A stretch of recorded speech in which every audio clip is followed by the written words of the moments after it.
کے حق میں فرما دی، اور آپ نے جو قلعے کا دروازہ تھا نا وہ اپنے ایک ہاتھ سے اکھاڑ کے آپ کی ڈال ٹوٹ گئی، حملہ کرتے کرتے آپ کی ڈال ٹوٹ گئی تو اس دروازے کو اکھاڑ کے اپنی ڈال بنا لیا۔ اور وہ دروازہ کتنا بڑا تھا، صحابہ کرام کے الفاظ سنیے، ان علی حمل الباب یوم خیبر حتی صعید المسلمون فتحوها وانه جرب ولم يحمله الا 40 رجلا۔ ارشاد فرمایا جو حضرت علی رضی اللہ تعالی عنہ نے قلعے کا دروازہ اکھاڑ کے اپنے ہاتھ میں اٹھا لیا تھا، بعد میں صحابہ کرام علیہم رضوان ایک دو نہیں 10 20 نہیں بلکہ 40 مل کے اٹھاتے تو پھر اٹھتا تھا۔ 40 بندے چکن دے علی ایک ہاتھ نہ چک چھڑے۔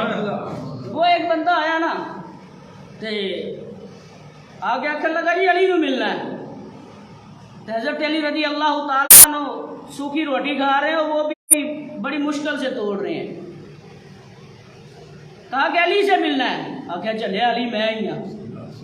کہا بے علی کیسے ہو سکتے ہیں، علی تو وہ تھا جس نے خیبر کا دروازہ اکھاڑ کے ایک ہاتھ میں اٹھا دیا، اور آپ کی حال تو یہ ہے کہ آپ سے صحیح طرح روٹی نہیں توڑی جا رہی۔ کہا کہ وہ میری روحانی طاقت تھی، یہ میری جسمانی طاقت ہے۔ وہ کل وہ ڈبہ مولوی جسے میں کہوں کہ مرزا انجینئر، وہ کمرے میں بیٹھ، کمرے والا مولوی، کمرے والی سرکار، وہ کمرے میں بیٹھ کر لو جی لیاس قادری دے اینک لا کے ویندا انہوں جی نظر ہی نہیں آتا۔ جی اینک انگریزاں نے بنائی ہے، یہ کہڑا اجمیر والے نے بنائی ہے، بغداد والے نے بنائی ہے، یہ انگریزاں نے بنائی تو پھر نظر آتا ہے۔ نہیں وہ بابے کی گل کتنے گئی جڑے آتے جی اتنے نظر کرتے ہیں تو ستواں آسمانوں تو اتنا ٹر جاتی سی، تھلے نظر کرتے ہیں تو 7 زمینوں تو تھلے ٹر جاتی سی۔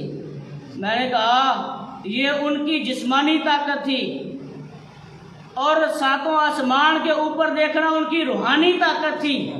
اب اگر اعتراض کرنے پہ آؤ تو کم عقل یہ بتاؤ مولا مرتضیٰ شیر خدا رضی اللہ تعالیٰ انہوں نے دروازہ کیسے اٹھا لیا؟ اگر دیکھا جو اگر کرامت ہوتی وہ ہے جو عقل کے خلاف ہو، اور تیرے جیسے کم عقل کو اور بد مذہب کو سمجھ بھی کیسے آ سکتی ہے؟ کرامت ہوتی وہ ہے جو عقل کے خلاف ہو، اور جو عقل میں آ جائے وہ کرامت اور معجزہ ہوتا ہی نہیں ہے۔ تو مولا مرتضیٰ شیر خدا رضی اللہ تعالیٰ نے قلعے کا دروازہ اکھاڑا اور ایک ہاتھ پہ اٹھا دیا۔ اللہ اکبر کبیرہ۔ سرکار علیہ الصلوۃ والسلام نے ارشاد فرمایا علی جامع کمالات ہے، ہر طرح کے کمالات مولا مرتضیٰ میں موجود ہیں۔ سنیے